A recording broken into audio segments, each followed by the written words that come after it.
Lee gave me a review. Here we go. And he said that it sounded like AI.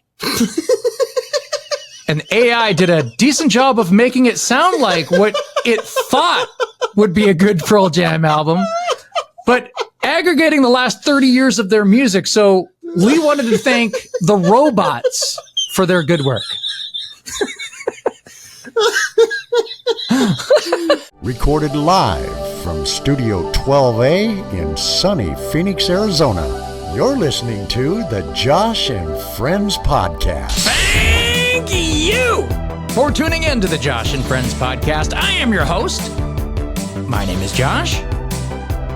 And this week, Andy Matlock returns to the show to speak about a number of different things going on, including our discussions about the weird-ass neighbor next door, our reviews of the new Pearl Jam and Taylor Swift albums, as well as the Coachella Music Festival, random tattoos, and a documentary that proclaims that OJ Simpson was actually innocent of murder.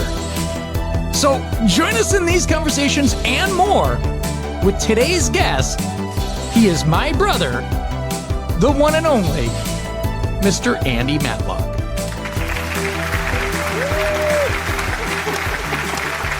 Andy Matlock, how's it going, buddy? Good. How you doing? Doing good. Why don't you scoot up to the plate over here and let's. Oh, yeah. Sorry. So I just want to start by saying happy birthday. Oh, thanks. Yeah. So let's get this out of the way. All right. All the way from Washington State, you brought the Mac and Jack's beer for me to enjoy. So I'm just gonna crack this sucker open and yeah, and I got a little hop knot from Arizona. Boom. Here we go. Good stuff, man. This is one of my favorite beers, and I can't find it here, so that's why I had you import it via call. No, that didn't happen. Oh wait, is that illegal? Probably. So, how are you enjoying the weather? It's like slowly creeping up. It's great so far. Yeah. It's gonna get get hot. I know. It's gonna get. I know. I can feel it. It's happening. At least there's an escape. Yeah. At least there's an escape. You can always escape into the air conditioning. No, it is nice. Arizona. Yeah. Once you're like, oh gosh, it is hot out here. You go inside and you're like, oh, this is nice. So Andy's coming back to the desert. He's back to the desert. Job opportunity opened up. So Yep. Andy, he packed up. He moved down to Arizona. Yep. You have any stories about the move? Anything that happened on the road? Nothing too crazy. It's pretty easy. They get easier as you do them, a couple times. But You always like to bad. not mess around. You like to just drive. there's nothing to do. I'm transporting all of my stuff, like my personal belongings. It's like I don't want to leave the car and I don't know. I just sleep in rest stop. I just slept in a rest stop and Now just made it here in quick time. you made it here in quick time. You made it here safe. That's the important thing. Yeah. But you also pointed out that last time you moved here, all hell broke loose and the end of the world started happening. What's going to happen this time? I mean, it already started happening. What started now? Last time you moved here, it was the end of 2019? Yeah. And then 2020 came. Yeah, we're like 2020 is gonna be so awesome. like every holiday is on a weekend, and Yeah. everything's gonna line up. And I was like, oh, dude, this is amazing. yeah, I was like, this is so perfect. I'm moving out here. And then Kobe, it starts with Kobe. He dies in a plane crash. You're like, oh, okay. Well, I mean, that was horrible. it's pretty bad. It's pretty bad, but what else could be worse than that? I mean, we had the Australian fires. I mean, but that's in Australia. Yeah. And then there was this little rumblings of something like people were getting sick in China, and you're like, that's China. Then they're like, it's in Seattle, and you're like, oh, it's in Seattle. it's it's getting closer. But that kind of screwed everything up too, and then so kind of went back up to Seattle and worked up there for a while, and then so I'm back here. Now, what has anything bad happened yet? So we were. I mean, I don't know. People can't get abortions in the state anymore. Not like people are freely can't wait to get an abortion. I know, but this is going to be amazing. But for those who need it, Yeah. that kind of sucks. And What else? I can't remember. I can't remember. but bad things. I feel like it's already starting. Like more things. Who knows? Who knows how long I'll make it here? Well, I'll tell you this: the timing was a little bad because there was some flooding here at Studio 12A. Yeah, and I know. Pipe burst. Yeah, 13A had a problem, and it came down into 12A. Yeah. It flooded the downstairs. The walls were ripped out. But we are coming here. We're recording this sucker. We're here for everyone else. Yeah. And it's a little tight in Studio 12A right now. We got a lot of things all over the place, but it's, we're under construction. It's gonna So the plumbers come out and It's a little chaotic, but everyone coming in and out of this place, trying to get everything fixed up.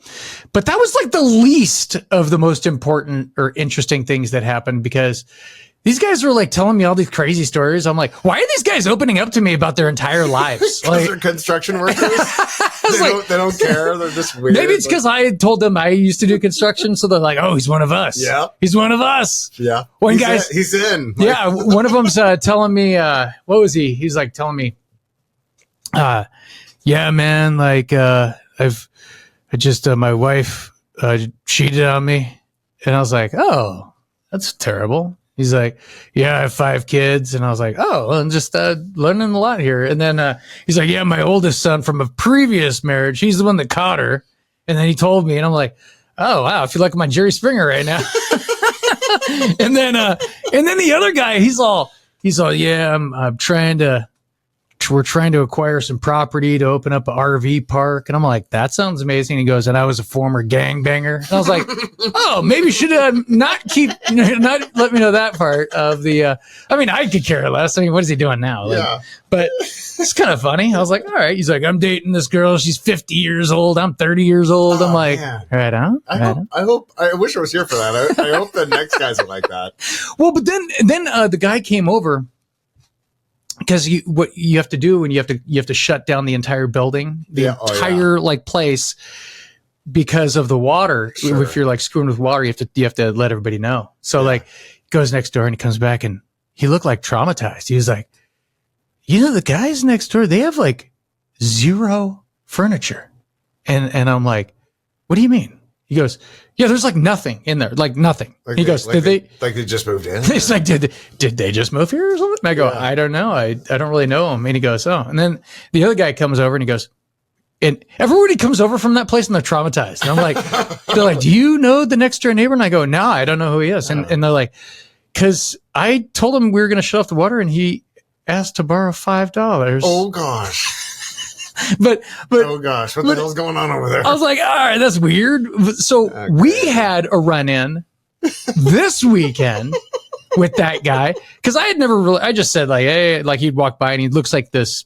I don't know how do you describe him. He's like this short. He looks like a stoner. Yeah, like this short black guy that's just kind of walking around. He looked more drunk than Does stoned. He? Yeah, he looked pretty. He looked drunk. Okay, all right. Well, yeah. Anyway. Whoa, quit giving stoners a bad So anyway, he knocks on the door and you answer. We thought it was because we were playing music loud, but nope. What happened, Andy? You answered the door and he just asked me if like what we're doing looked like we were partying in there, and I was like, yeah, I thought he was gonna get around to saying that we were being too loud. Yeah. And then he said something about the 420 thing. I guess there's usually like a big 420 like party or something that's across the street, but we didn't see it. And then all he said was something about there was he wanted to speak to the owner. So I said, "Oh, he's right." Oh yeah, and he goes, "You the homeowner?" And I go, "Yes, I am." And he's like, "He's like, can I borrow $15? And I go, very specific. I'm like, "What? You want to borrow $15?" And I go, "No, I don't have any cash on me." And then he's like, "You have any food. I'm like, this is my new neighbor. So weird. I was like, you know what, dude? Here, I'll give you a beer. Yeah. How about that? Yeah. Give you a beer. Happy 420. Yeah, that's probably what he's really after. Like, And then to be honest. I gave him a beer and I shut the door and he went on his way. That was weird though. I mean, Never had that happen with a new neighbor. yeah, that's Back in the old days, you'd be like, can I borrow a cup of sugar? yeah. But that's when people, A, used to cook, B, used to like their neighbors and be like, very personable, and actually would get to know them before that. Yeah. This is that's the first kind of weird. run in. Yeah. Kind of weird. Kind of I don't know. Who knows what's going on over there? Yeah. I don't know either, but yeah. So when we were interrupted by that guy, we found out. So just to back up, Coachella. The Coachella event happened the previous 2 weekends. And I mean, I have zero interest into ever going to Coachella. Like, no, we were talking about how terrible it sounded. It's like, what is it? It costs like, it's in the middle of nowhere. They said the tickets average like $600 or something crazy, or I don't know. Yeah. And people are saying that it's between $3,000 to $5,000 for a trip over there. So it's not for regular people. Yeah. It's for Instagrammers and, those people that just really want to go to Coachella. Yeah. I don't know. Yeah. Yeah.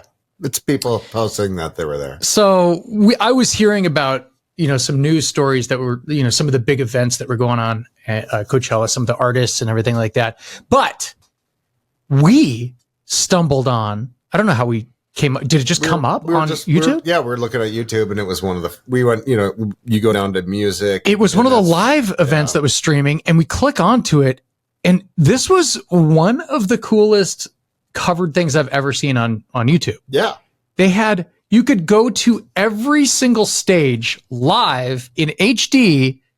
It was amazing. And multi-screen ones too. Yeah, you could go.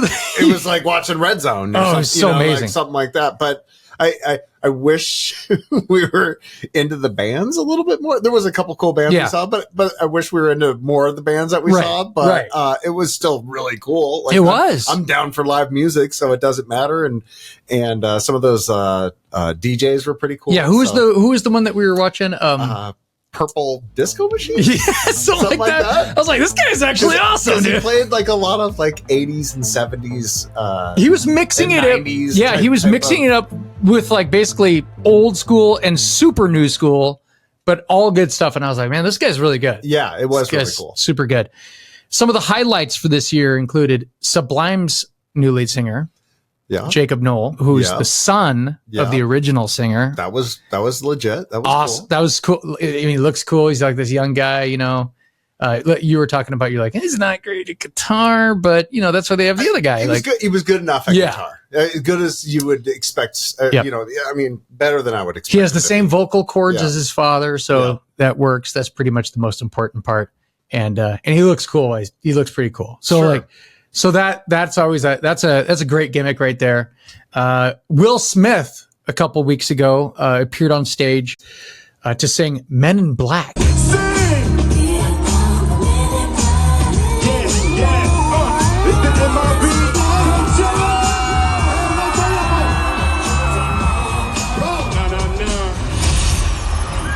What? Did you see that? No. What? Did you see? Oh, he comes out and he's like wearing the sunglasses. He's doing the men.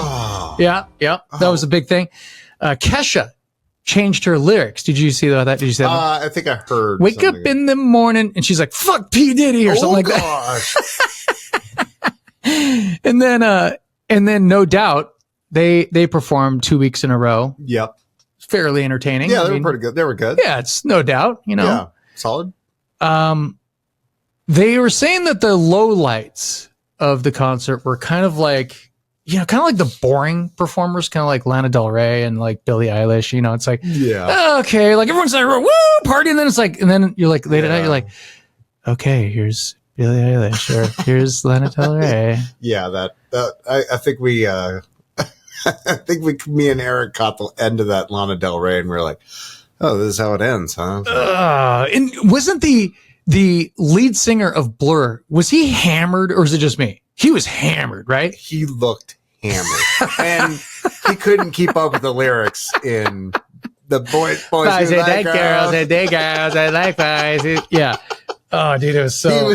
I was like, wow. I think he was just like, I don't like these people that are here at the concert. Yeah, no shit. Well, dude, yeah. Part of that is the week prior to that. Yeah. He was sitting up there and he was like trying to get the crowd into it, and they weren't fucking doing shit. He's like, well, this is fucking lame. I would like to see that one and see how drunk he was on that one, because I think he was drunker. Are you serious? I mean, I don't know. I'm assuming he was. No, I'm assuming he was drunker on the second. Oh one. yeah. That's what I mean. Like he was like, fuck this. If I'm gonna be up here with these lame ass Instagram influencers, then I'm just gonna fucking, who gives a shit? Fuck all you guys. I kind of dig that. Yeah, well, and that's what kind of isn't that what kind of no doubt everyone was like ripping on like the first week of like people. Yeah, they're like, oh, this crowd's way better than the last one.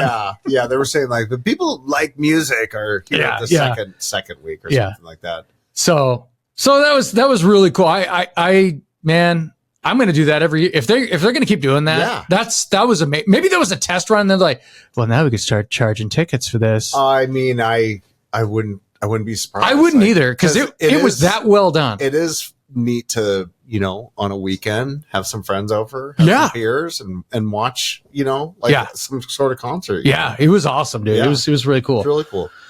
The Rock and Roll Hall of Fame. Oh, I haven't followed this at all. Well, they announced their inductees. Ethan and I had a episode towards the beginning of the year where we did the nominees. Oh, okay. They announced the inductees for 2024, and they are. Drum roll. A Tribe Called Quest. A Tribe Called Quest. They've been shut out for years in this, right?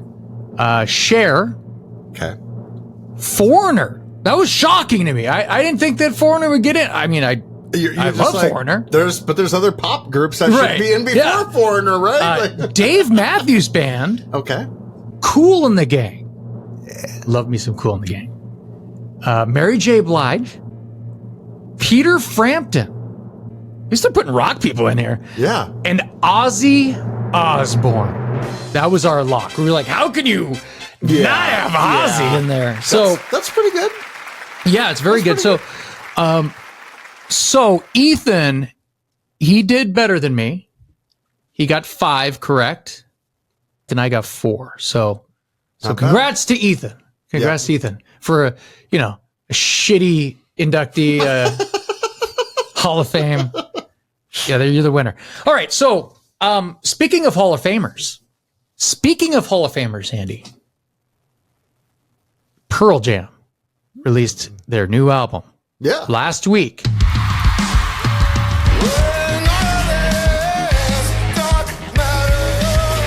You listened to it. I did. You listened to it. What did you think about it? I did. I drove to In-N-Out Burger and listened to it. Dang. What'd you think? I thought it was pretty good. There was a couple songs that I resisted. Because you always hear this. They always go, this album rocks like one of our early albums. And you're like, oh my gosh, are you kidding me? Yeah. And then you listen to it and you're like, okay, maybe 1.5 songs. Yeah. Your earlier energy that you put into your music, but I listened to it a couple times through and I was like, okay, but those songs that are slower are good songs. Yeah. There was one song, I can't remember what it was called, but that really was like, kind of just didn't do it for me. But the rest of the album was good enough, I thought. And it's a good Pearl Jam album. Yeah. So like they had some rockers on there like Dark Matter and React Respond. Yep. And the song Running. Yes. That was like that might be the hardest song they've ever done. I think it was definitely the hardest on the album. I mean, Pearl Jam's not really a hard rock, they're like not known for super, being super hard, but like, yeah, it reminded me kind of like that Do the Evolution song from years ago. But, some of these songs like Won't Tell sounded like a kind of like a 90s song, just like a kind of generic 90s song. Yep. Mike McCready does some like bluesy guitar work on Upper Hand. and Waiting for Stevie sounds kind of like their older stuff to me. I do like that, Waiting for Stevie. Yeah. And I guess that was about like they were waiting to do something with Stevie Wonder. Oh, really? Yeah, I thought for a second I was like, is this with Stevie Nicks? I was like, I didn't put it past the player. Because I know he worked with Stevie Nicks. I'm just listening to the music and the sound of the voice. I'm never even listening to the lyrics. Yeah. And then they did there was a song called Something Special. It's a soft rock song, but I like the backing vocals, and then I wish they would do more backing vocals because it sounds good when they do backing vocals, but I don't know. I like that song too. Yeah. Ethan really liked the songs Wreckage and Waiting for Stevie. Yep, Wreckage was good. And Lee gave me his review. So I was saving this. I was telling you this. Lee gave me a review. Here we go. And he said that it sounded like AI. And AI did a decent job of making it sound like what it thought would be a good Pearl Jam album, but aggregating the last 30 years of their music. So Lee wanted to thank the robots for their good work.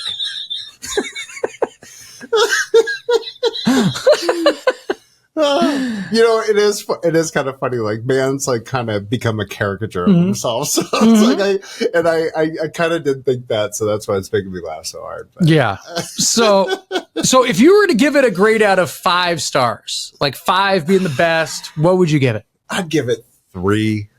I'd give it 3. I was going to say 3.5. I give it 3.5. Yeah, I don't want to hate on it. It's not.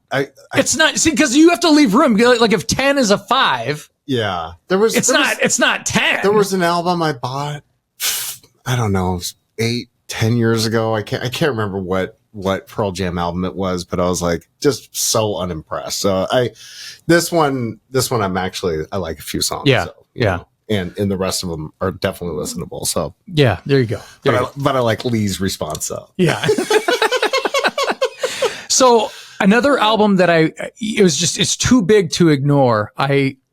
I went through and I listened to the new Taylor Swift album, which is called Tortured Poets Department. I missed that one. And I didn't fully. I listened to about 3/4 of each of the songs. Yeah, it was like a double album, wasn't it? Yeah, it was crazy. It's like, but I'll tell you what, dude. I gotta say, that was a boring ass album. Yeah. Because she's super capable of making catchy songs. She's not a billionaire because she sucks. Yeah, sure. She is a massive super talent, and if Zoe's listening, turn off your radio, Zoe. Turn it off, and your mom could tell you when to tune back in. But I gotta say, the songs they're not bad; they're just forgettable. Yeah, you know what I mean. Like if you listen to a song, you're like, yeah, I mean, it's all right. It's just. I don't know. Like I just thought they all sounded kind of similar, and like I don't know. I couldn't. Like when you hear like a song, you're like, oh, that could be like a radio hit, or you know what I mean? Like, oh, okay, I get it. Like, maybe it's not for me. Sure. Like most of her music isn't really for me. You could recognize it. Yeah, that's a good song. Or it's a popular, huge song. I could only hear that really in a couple songs. Yeah, that's pretty wild. And I thought the song I Can Do It With a Broken Heart was the one song that I'd be like, all right, that's a radio single. Yeah. But listen, I'm probably wrong. I don't know. I have no idea. What do you know, Josh? Yeah, I don't know. I don't. So I'm just a guy that's listening to music, just a guy talking about it. Just a guy that dedicate his life to listening to music. Yeah. So whatever. Who knows? Who knows? But congratulations to Taylor Swift for that album. I would listen because I don't even know if I'm qualified enough to give a grade to that album because like I'm more of a rock guy than I am like a chick rock pop girl country teenager. But she's not. Rock. She's like in her 30s now. But that's not who she's writing it for. Well, she's writing it for. Who knows? Well, isn't that it's about her last relationship? Like. We've moved on. We've already moved into happy Taylor Swift. Yeah. We don't want to hear about depressing Taylor Swift. Is the next album going to be a party? Hopefully it's going to be a party. Cause like that last album was like, maybe the tail end of her depressing, relationship where they broke up. I don't know. I guess the thing I don't know enough about Taylor Swift, she has this collaborator, Jack Antonoff, who is the producer and collaborator. And she'd been working with him, I guess, previously. And people are like, dude, you need to stop working with this guy. Really? Because, like, it's just boring. Like, I don't know. Because he was in that band Fun, We Are Young, that song. Oh, okay. So I guess he was in that band, or I think he's the guitarist for that band, but I don't know. Who knows? Stay tuned. Who knows? She bounces around to different kinds of people. We'll see. Yeah, we know. Maybe she'll make another billion dollars, and then she'll call me up and like, hey, you idiot. How you doing over there? Your pipes and your walls that are destroyed. Anyway, all right. So Andy, you're aware of the singer Jellyroll, right? Yeah. Good old Jellyroll. Yeah. You a big fan of the Jellyroll music? I couldn't name one song he does. I couldn't either. I just know the guy. I know he's real popular. I scanned some of his songs and I was like, this guy looks like he should have different sounding music than he does. I'm like, looks like he came out of he did come out of like jail, I guess, but like prison tats all over, prison tattoo. Big dude. Like I was like, oh, don't fuck with that guy. Who doesn't have prison tattoos? Right, right. But anyway, I guess this guy's he's being sued. Jellyroll is being sued by this band in Pennsylvania for trademark infringement. And the band who's suing him is also called Jellyroll. No way. But there's no space in between jelly and roll. Is that what they're suing him for as a name?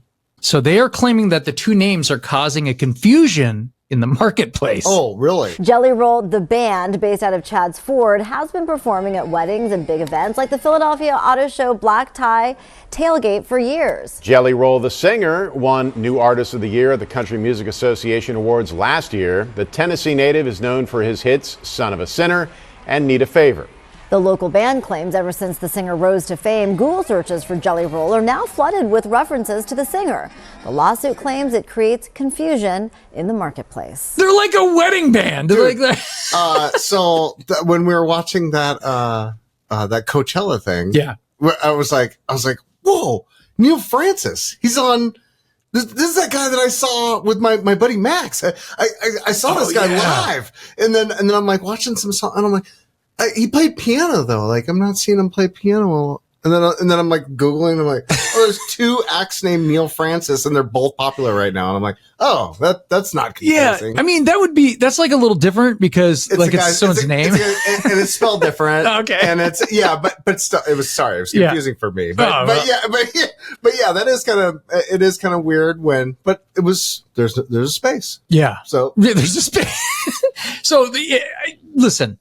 Jellyroll probably can afford to fight them. It's like whoever becomes more popular gets a name. Like, I'm sorry. Like, I don't know. A name for a band, whatever. Like, if you're copying their song, if you're taking their art, that's one thing. If you're taking a stupid name like Jellyroll, like, I don't know.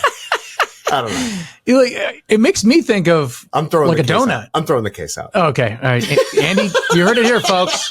Throwing the case out. But I'll tell you this, though. It is kind of funny. I was, I brought him up a couple weeks ago to you about like how much he fucking hates his tattoos. Oh, yeah. He hates them. Yeah. Like, he regrets every tattoo, almost every tattoo. He's like, 90% of the tattoos I hate. I regret 98% of these tattoos, 97%, almost all of them. Maybe the baby smoking the blunt was a little excessive. You know what I'm saying? Maybe that was a little bit much. The ones that were really bad have already been covered up. I got this to cover up. I had surviving the struggle, but we had forgot to put the T in it. So it said surviving the struggle.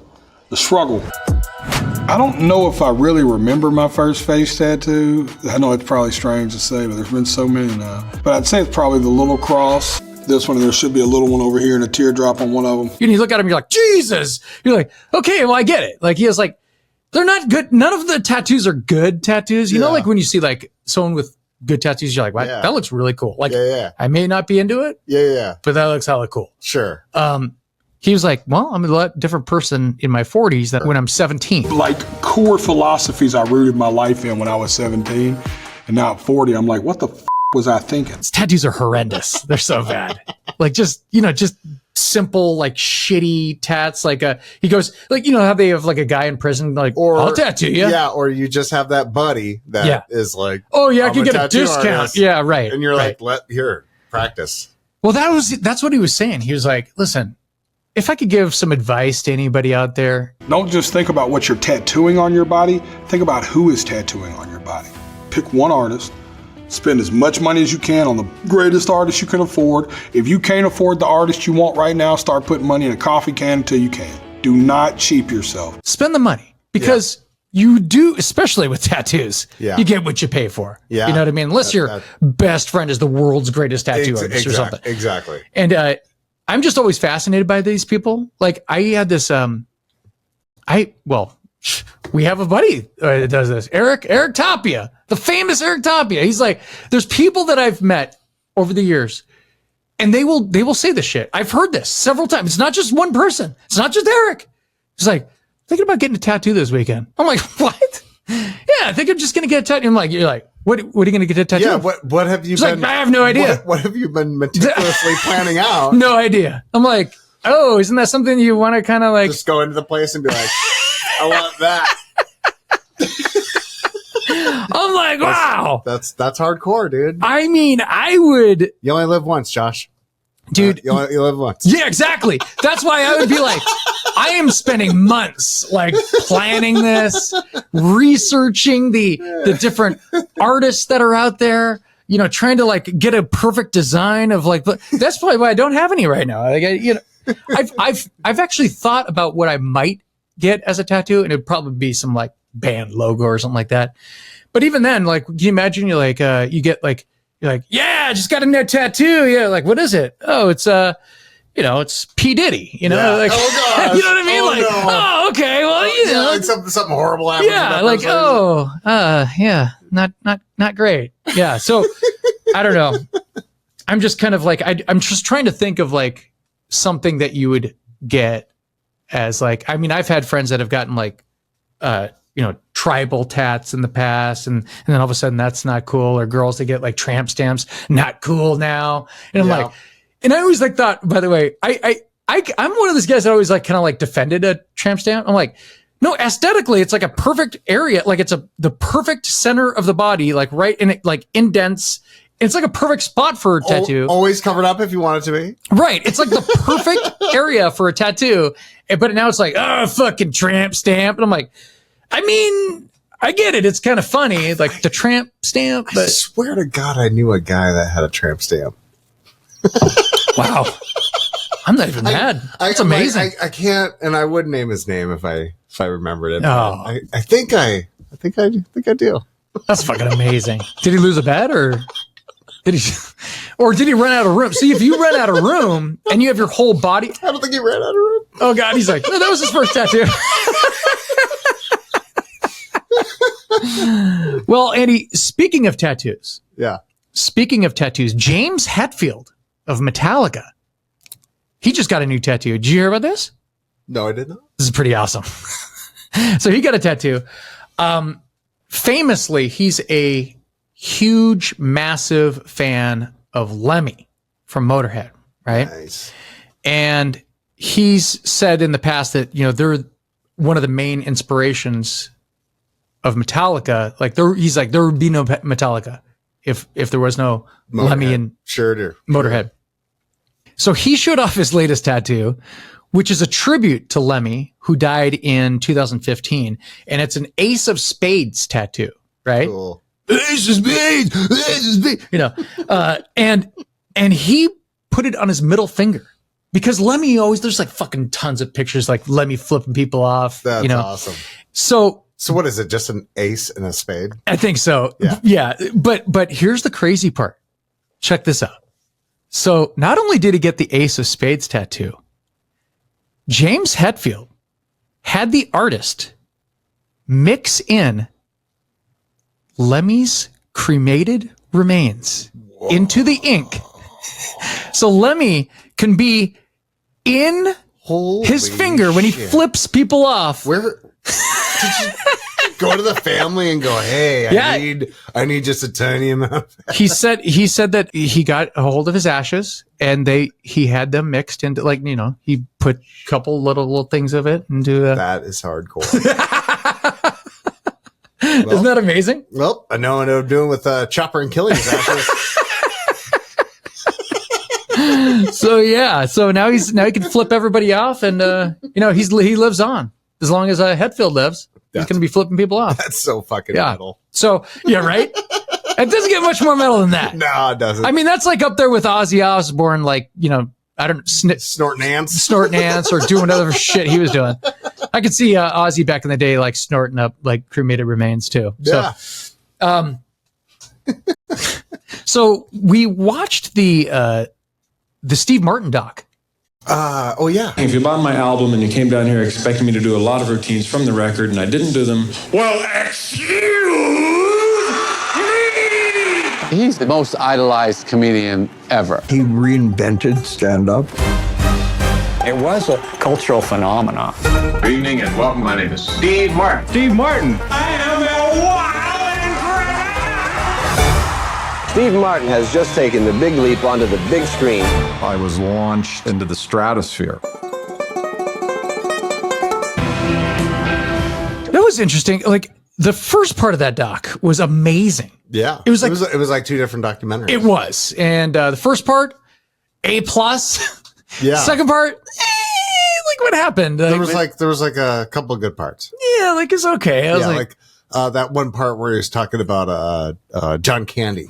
Yeah. You were like, oh, like, I think we saw that before we even saw the documentary. And we're like, well, this is going to be cool. He's going to talk about like old movies and stuff. Right. And, like, by the time the second part of the documentary got around to where he was talking about, like, where he would be talking about his movies, he was like hanging out with Martin Short, and you're like, okay, well, what's going on here? It went into where, they're whatever they're doing today. And playing checkers and stuff. I don't know what the hell they're doing. I mean, which was fine. It was kind of neat to see them interact with each other. Make that a special features. But I would rather see him kind of still talk about his career and his life. It was so different than the first part of that documentary. It was. I don't know. But you know, that first part of the documentary was interesting because he got his start at Disneyland. Oh yeah. That was super awesome. Yes. I was like, whoa, he's literally like, I mean, we're talking like the 50s or something. Yeah. You know, or, like he was like showbiz from day one. Like, it was crazy. He was just that guy, like, right. And he was kicking around forever, like trying to make it all throughout his 20s. And he's like, you know what? I'm going to give myself to age 30 to make it. You know, his trajectory went a little different than mine. I was like, I don't want to be a 30-year-old construction worker. He was like, I want to make it big and I'm going to stop if I'm 30 years old and I haven't made it yet. And he made it when he was 30.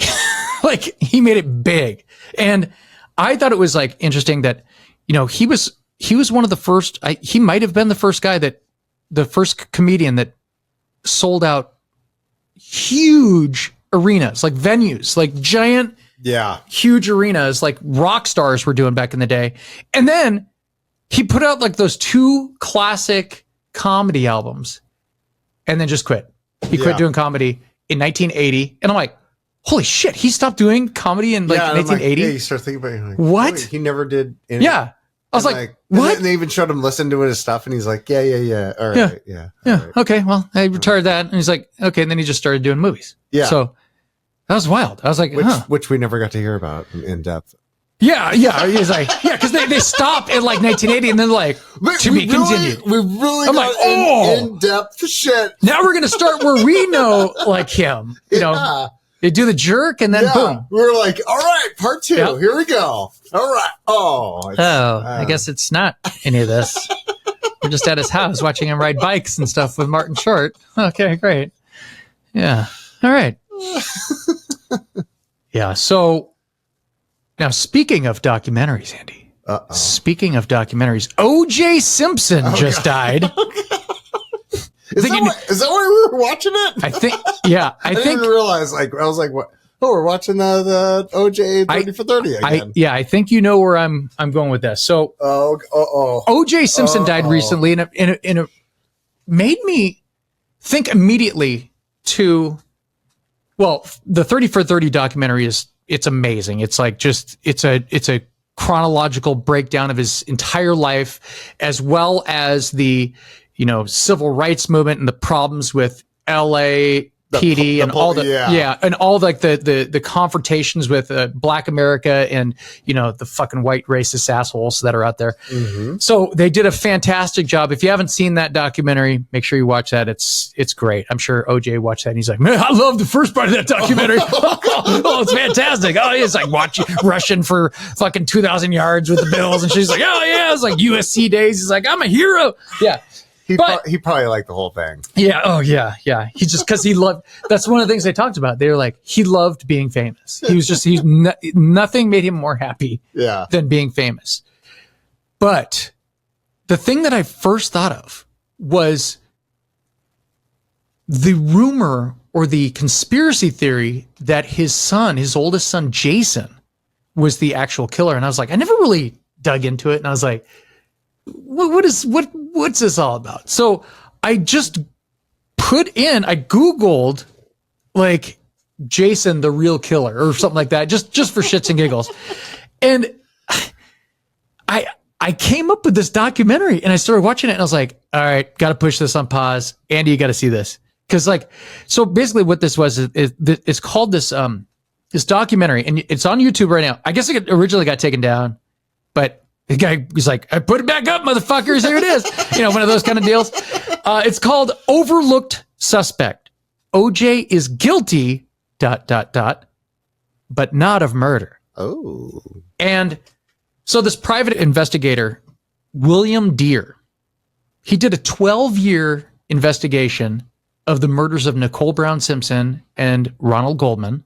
A 12 year, and he spent it on like his own dime. He's like, I spent the money on this because that's how serious he was about, like, he's like, you know what, there's some weird shit that's not adding up. I gotta like look into this because he's like, look, I'm not like he's like, I'm not a huge fan of OJ or anything like that, but like, look, there's some weird stuff that's going on here, and he claims that OJ didn't actually commit these murders, and you have to have like an open mind if you're going to watch this, because a lot of documentaries. Well, yeah, but like, which I never did, by the way. Yeah. Especially with this, I'm like, OJ's a piece of shit. Like, fuck you. Well, and he probably still is, because like either way, he's guilty of something. Because you heard all the tapes of the 911 calls of her, of all the abuse and the pictures. Oh yeah, definitely. So he's a piece of shit. He was hitting her. Oh, absolutely. Way. Yeah. She's like, hey, look, he's gonna fucking kill me. Like she's like writing this shit down and like telling the cops, all those 911 tapes and all that shit. Totally. So he's definitely a piece of shit for that. But this is one of these conspiracy theories that when we watch this, how fast I was like, dude, I cannot wait to send this to Lee. I cannot fucking wait for Lee to see this fucking. I can't wait, because Lee's nickname is Conspiracy Theory Lee. So he's always willing to give one a look. Yeah. So just to give, I urge people to watch this, not because I want people to think that OJ's innocent. Yeah. Because he's still a piece of shit and he's dead now. He's so 99.9% sure that he probably did it. But the way they broke this down was pretty fucking great. The guy, so just to give some bullet points. So his son, Jason, he was 24 at the time. And 24. Yeah, I thought he was my age, but he was 24. Okay. So he had a ton of mental issues going on. He suffered from depression. Check. He was on meds. Check. He was a cook at this restaurant in town. Had a knife. Great with knives. And he had anger issues towards women. Yeah. And he recently stopped taking his medication that he was prescribed for rage disorders. Rage disorders? Check. The claim is, so the motive, everyone's like, well, what's the fucking motive, right? So he was a chef at this restaurant. Nicole was going to bring, she was going to go to this restaurant with the, bunch of family members. So there's going to be a big group of people in, which is always good for a restaurant, right? They, at the last minute, I don't know why, she chose like, we're going to go to a different place. So it probably made him look like a piece of shit that he's like, hey man, we have a big group of people come in. So we have this reserve, blah, blah. She fucking bails out. She goes to a different restaurant. I don't know, can't remember which restaurant it was. They went to a different restaurant.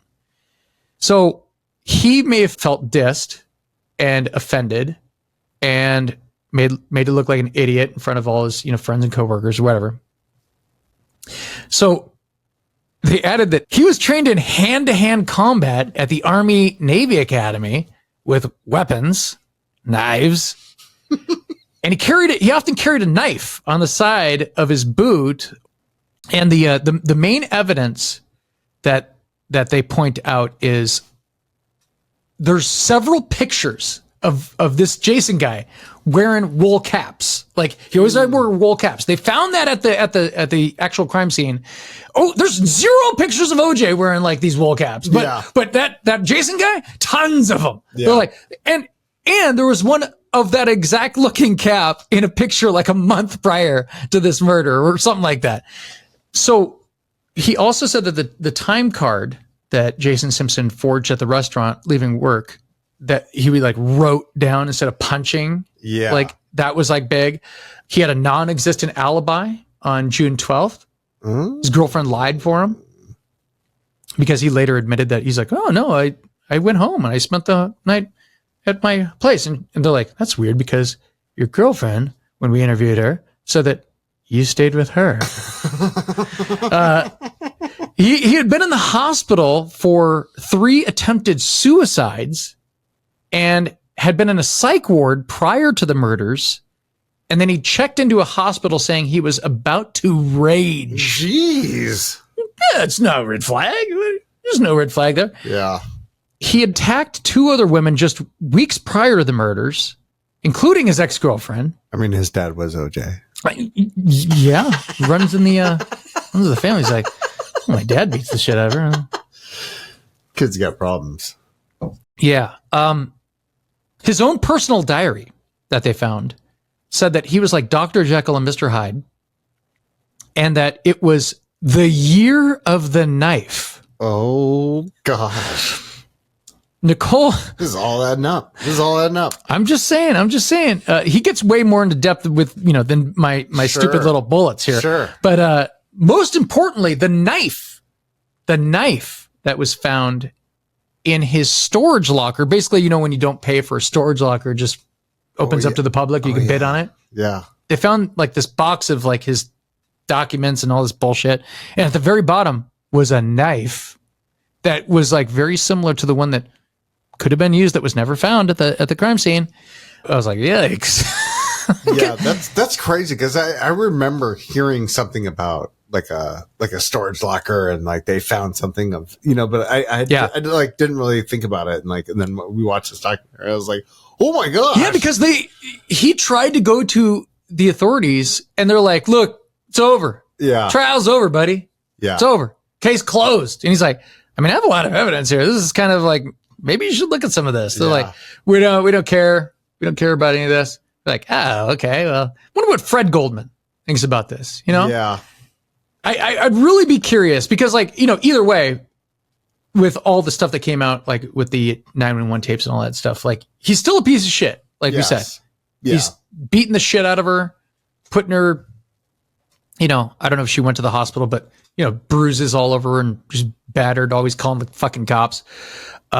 Still a piece of shit, but I wonder what he thinks about, he's seen it. He's seen the documentary. He's probably seen everything that has to do with it, right?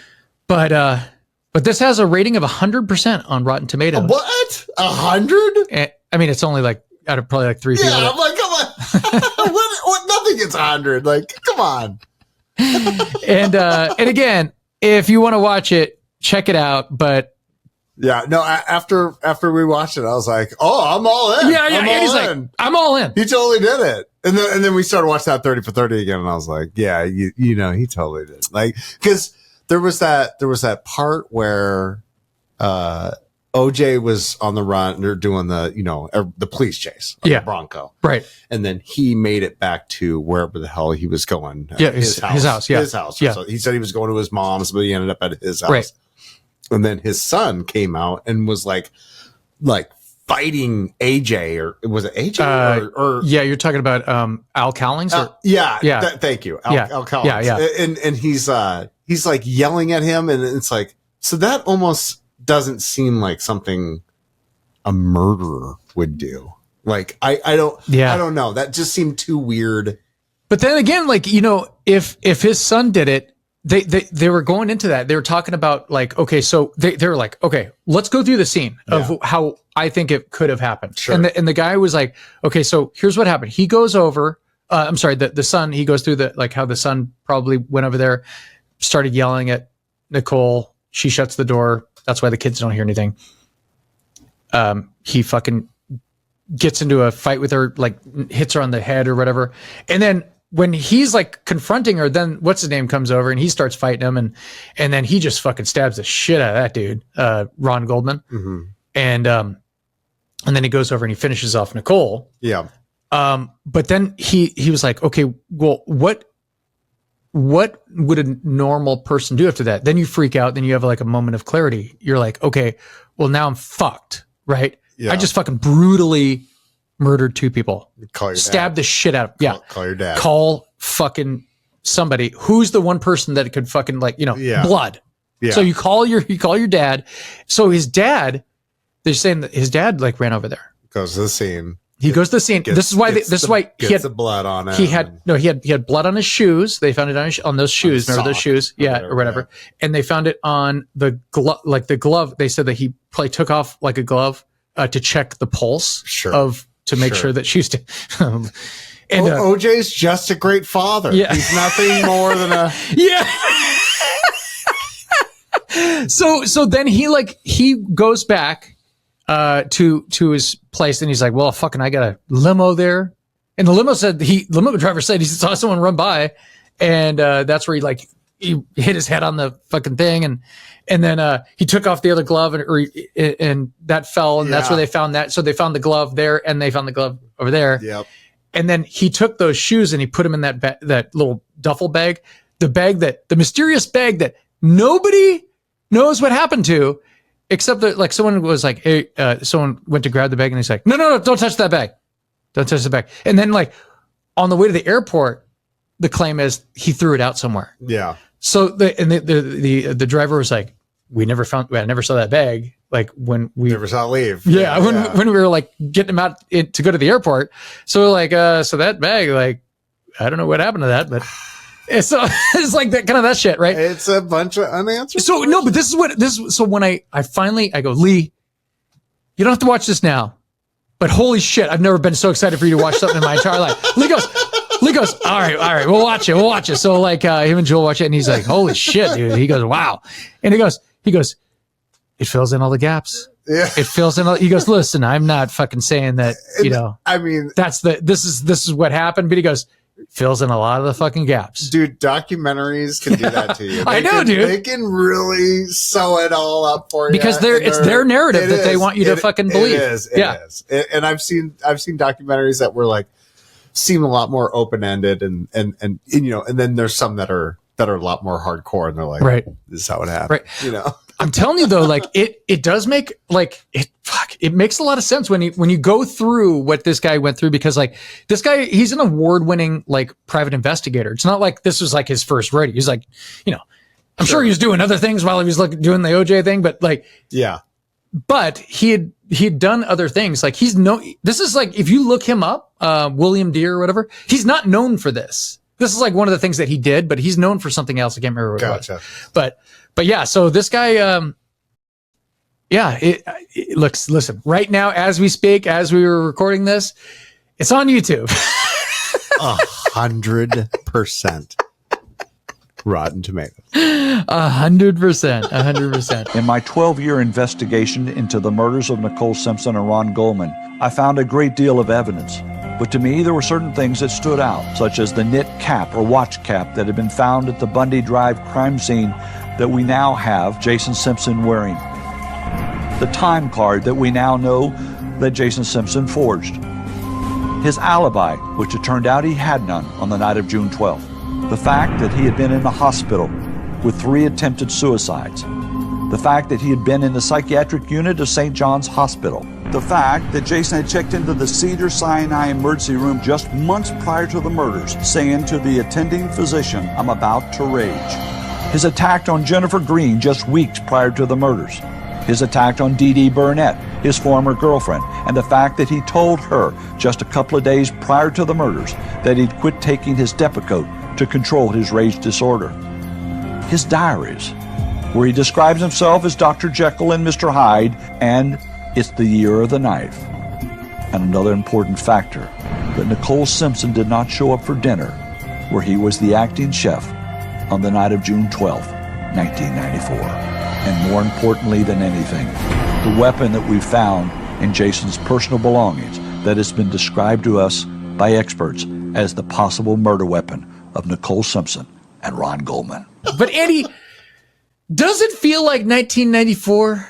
Does it feel like 1994 to you? Because we got OJ in the news. We have Black Hole Sun hit #1 again on the charts. Really? Because the eclipse. It is because of the eclipse. Oh, yeah. Duh. But it debuted. I was like, what? That is like a few weeks ago. You know when the eclipse happened. When the eclipse. That it hit #1 on the hard rock rock songs. By the way, I'm really mad because I didn't know that we could actually like see it real good, and so like the day of, I'm like, I didn't get any glasses. Like I didn't get any glasses, and then I didn't think about it because I was like, oh yeah, I just realized that I was in Phoenix and we're kind of closer to the thing, you know? Yeah. So were they showing pictures from here of it? Yeah, they were showing pictures, but like I didn't see it. You know, I'm like sticking my phone up. I'm like, oh, maybe if I take a picture. Yeah. No, that doesn't work. It just blurs it all out. And then Jen was like, yeah, like we had a viewing party. We were looking. It was awesome. And I'm like, son of a bitch. Yeah, because we're kind of like down. Yeah, we were next to we were close yeah. enough to get like a chunk of it taken out. And I was like, damn it. Well, Andy, when did they say the next one is? Like, 25 years? 20 some like years. And it's going to cut through like Oregon or something. Oh, so maybe we could move up there. See you in 25 years. But yeah, Black Hole Sun. I've always got a kick out of how they consider that like a hard rock or metal. And I'm like, it's like a soft song for like Soundgarden. Like right? a trippy soft song. I mean, it has good, hard guitars in it, but it's a softer song. It's exactly. Like, exactly. I used to hear him do that acoustically, and it was like fantastic. It worked just as well. Sure. But I don't know. It made me think back to like 1994 because like what else happened in 1994 was the Rolling Stones did that Voodoo Lounge tour. It was the big Voodoo Lounge tour. And I was like, what's funny? I remember this like it was yesterday. All these people were like saying, they're like, fucking Rolling Stones are touring? You know how old these fucking guys are? And I'm like, yeah, I mean, they are fucking older guys, like they got to be in their fucking like late 40s or something. I don't even know.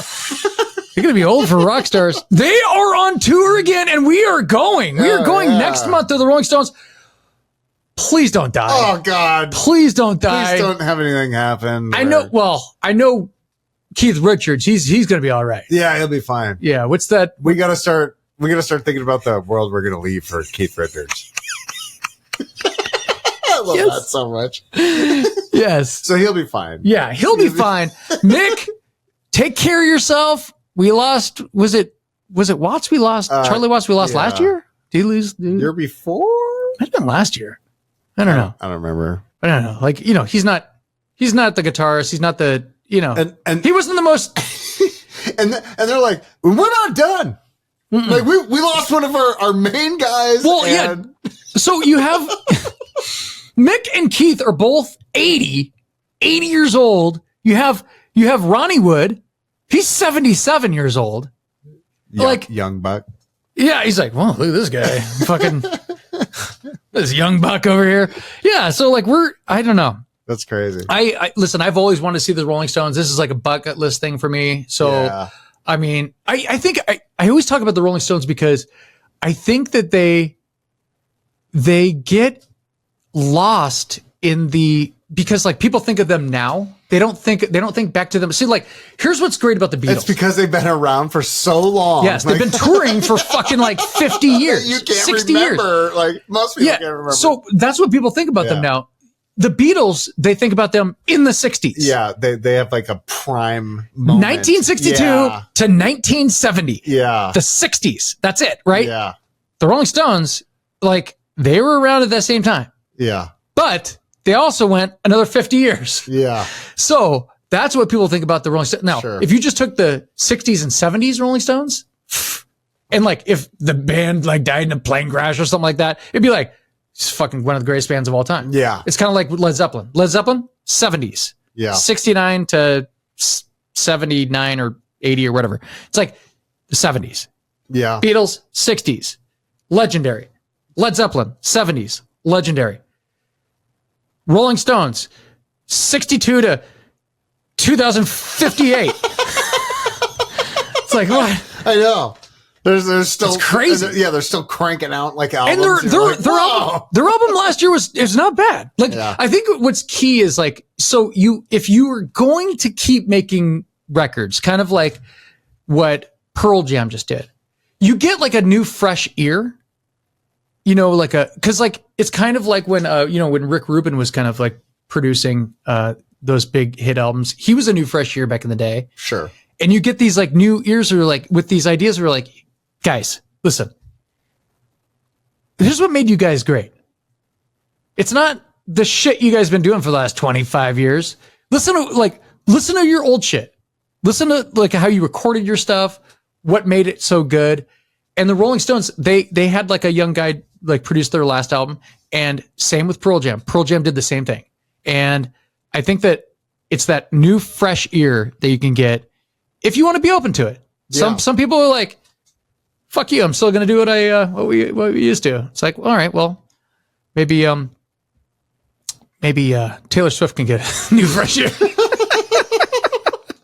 I don't think she's hurting though. Hey, he brought it all back around. There you go. You like that? I like that. You like that? I like that. Look at you. Yeah. Well, thanks, man. Thanks, Dan. All right. Well, Andy, is there anything you'd like to add, buddy? Anything going on that we missed? We need to talk about?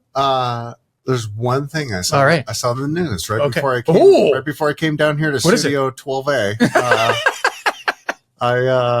I saw they're building a new high-speed railway from Vegas to Los Angeles. Finally? They've been talking about doing that for 40 years. I know. Today, the groundbreaking for the $12 billion high-speed passenger rail line between Las Vegas and Southern California. Transportation Secretary Pete Buttigieg making the announcement in Las Vegas that Brightline West aims to lay 218 miles of new track between a terminal on the Las Vegas Strip and Rancho Cucamonga with a station stop in Victorville. The project will be built along Interstate 15. Candidly, I have never heard a stretch of interstate described as a parking lot more often than the I-15 corridor if you're on it at the wrong time.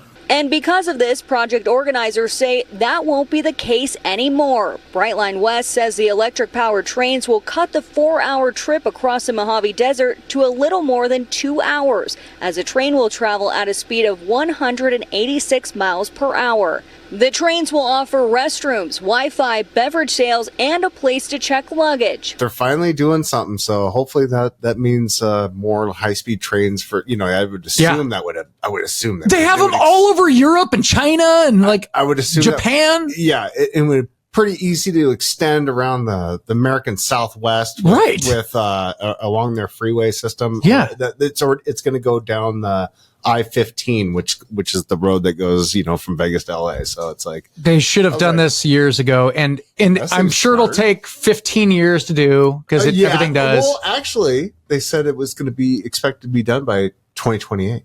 2028, because they are running it down the freeway. They don't have any EPA problems. They don't have, it's already like land that's already, designated for a certain. I'll believe it when I see it. Yeah, I know. Wasn't the Seattle tunnel? Wasn't that supposed to be like a few years? And it was like, okay, a decade later, they were digging underground and they ran into some old people buried. But so hopefully they won't have as many hiccups if it's something above ground. You would think. Yeah. But you're right. We'll see. I mean, hopefully they do it because but that would be great though, right? Like instead of like jumping on a plane to go to Vegas or LA, you get on a freaking high speed train from here. Like, be there in 45 minutes. Yeah, that'd be amazing. Yeah. But anyway, that's all I got. All right. Well, Andy, I'm glad you're back. Yeah. Glad you're back. You're already helping out a lot.